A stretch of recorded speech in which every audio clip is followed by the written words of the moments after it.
नमस्कार। आज हम हेमंत सुनिम की किताब पर बात कर रहे हैं।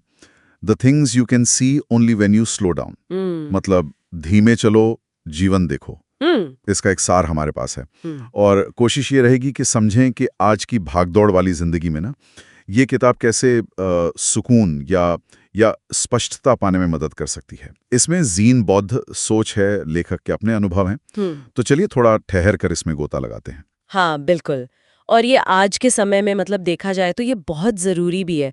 हर तरफ बस तेज़ चलने का और ज़्यादा करने का दबाव सा है।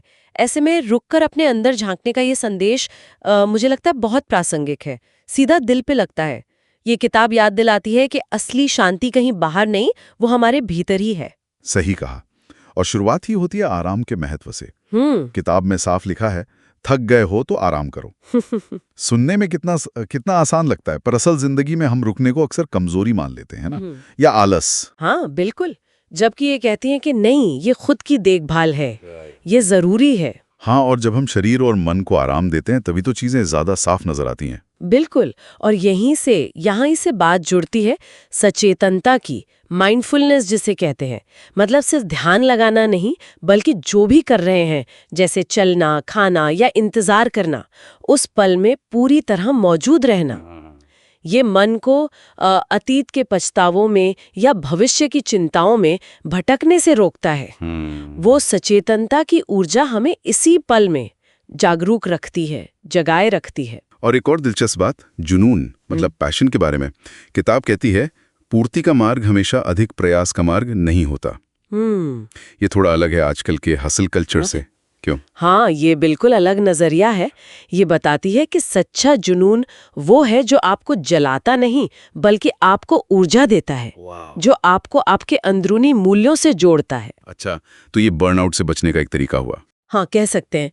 ये अत्यधिक थकान से निपटने का तरीका बताती है। और यही अंदरूनी जुड़ाव, यही समझ रिश्तों पर भी लागू होती है। किताब में एक बहुत गहरी बात कही नहीं है कि रिश्ता जितना करीब होता है, हम उतनी ही उम्मीद करते हैं और उतनी ही आसानी से आहत होते हैं। हाँ, पढ़ा मैंने। हाँ। तो समाधान क्या है? दूसरों को बदलने की कोशिश करना नहीं, बल्कि स्वीकृति, धैर्य और करुणा। स्वीकृति, धैर्य, करुणा, मतलब एक तरह से डिटैचमेंट, अनासक्ति। हाँ, कुछ वैसा ही। ये समझना कि हम दूसरों के व्यवहार को तो कंट्रोल नहीं कर सकते, हम सिर्फ अपनी प्रतिक्रिया चुन सकते हैं। सही है।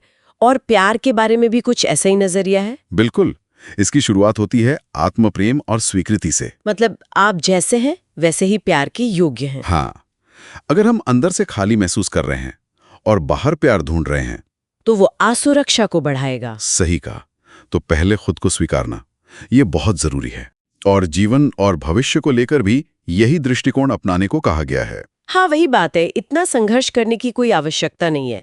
जीवन में जो उतार चढ़ाव आते हैं, जो अनिश्चितता है, उसको स्वीकार करना, वो हमें ज्यादा स्वतंत्रता देता है। भविष्य की चिंता करने के बजाय आज में जीना। हाँ, वर्तमान में अच्छी तरह से जीना, यही सबसे अच्छा तरीका है अपने रास्ते को पाने का।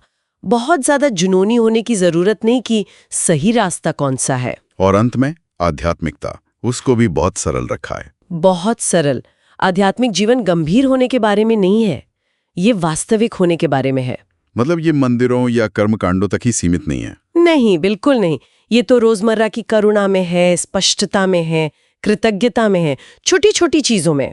तो इस किताब का सार क्या समझें, निचोड़ क्या है? मेरे ख्याल से सबसे बड़ा संदेश है धीमे चलो। धीमे चलो। हाँ, क्योंकि तभी हम वास्तव में देख सकते हैं, महसूस कर सकते हैं, समझ सकते हैं। वर्तमान क्षण में रहना, यही शक्ति है। और खुद के प्रति दयालु बनना, आराम करना, माफ करना, खुद को स्वीकारना। हाँ, और अपेक्षाओं से थोड़ी दूरी बनाना, खासकर प्यार और रिश्तों में। नियंत्रण छोड़ना और जीवन के सहज प्रवाह पर थोड़ा भरोसा करना। बिल्कुल। और आध्यात्मिकता वो बड़ी बड़ी बातों या समारोहों में नहीं, बल्कि सादगी में है, सचेतनता में है, करुणा में है।